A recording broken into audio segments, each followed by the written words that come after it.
Hola, ¿cómo están por aquel lado? Bueno, hoy vamos a hablar de un tema súper interesante que tiene que ver sobre nuestros proyectos personales y cómo gestionarlos.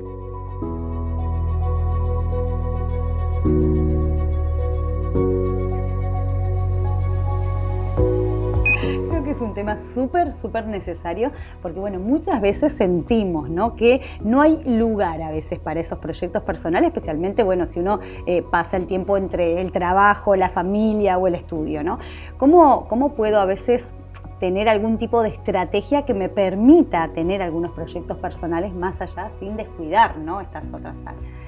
Creo que lo más importante es partir de esta conciencia de que somos trama, es decir, que formamos parte de una trama en la que nosotros y ese proyecto se va a dar en un contexto en el que hay, en algunos casos, familia, trabajo, amigos, etc. Entonces, partir de esa realidad nos permite tomar una dimensión como más clara para evaluar si puedo iniciar ese proyecto o de qué manera o con qué timing. Es decir, es ser conscientes de que somos trama. Creo que eso también nos habla de que hay una complejidad y no sentirnos como, ay no, porque yo soy la que no puedo iniciar como hacen otros, ¿no? Es decir, bueno, miro mi trama primero. Sí.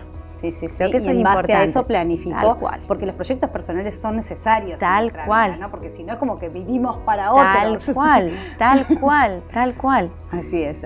Bueno, Lau, ¿y qué consejos prácticos nos podrías dar como para poder identificar, ¿no?, y poder eliminar por ahí varias de las distracciones que muchas veces hacen que se consuma el tiempo que tengo disponible? Bien, vos mencionaste una palabra y yo no quiero dejarla desapercibida, que vos decís, bueno, planificar. Y es una palabra que viene una y otra vez, y si hay un proyecto hay planificación. Y creo que dentro de esa planificación y dentro de esa trama en la que estoy siendo punto, es importante identificar, bueno, qué sí puedo seguir sosteniendo y qué no, en relación a ese proyecto puntual. Es decir, creo que es muy importante poner como en una tabla de doble entrada esto de decir, bueno, ¿qué haceres y qué no haceres necesito activar y eliminar para que este proyecto funcione? Porque eso nos ordena muchísimo y de hecho hay cosas que podemos delegar, hay cosas que este año quizás podemos correr, podemos posponer o poner en pausa para poder dar lugar a este proyecto que es importante. Esto, vuelvo a traer esto, ¿no? Salir como de la fantasía de que solo tiene que ver con querer hacerlo. No, hay una estrategia. Entonces, si quiero incluir algo nuevo dentro de esta trama, quizás hay algunas cosas que dentro de la trama no son tan importantes que puedo delegar, que puedo dejar en pausa para poder incorporar esto nuevo que es importante para mí. Bien, me encantó esto de la evaluación, ¿no? Porque eso le da la importancia a qué me aporta cada cosa, ¿no? Qué me aporta esta otra y qué me va a aportar a mi vida este proyecto. Así que es fundamental. Y bueno, ¿y cómo puedo integrar por ahí mis proyectos personales en mi rutina sin que yo sienta que esto puede ser como una carga adicional a lo que ya traigo, ¿no? Bueno, yo creo que algo importante es esto de poder planificar.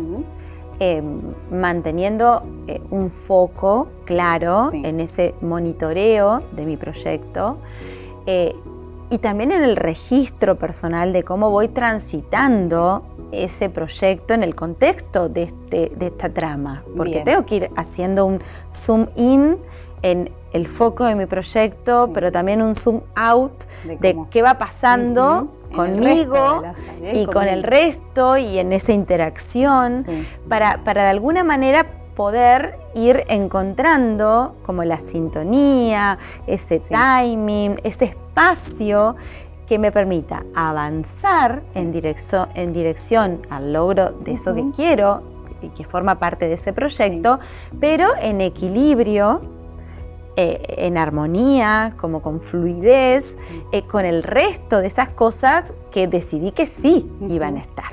Así es. Así es.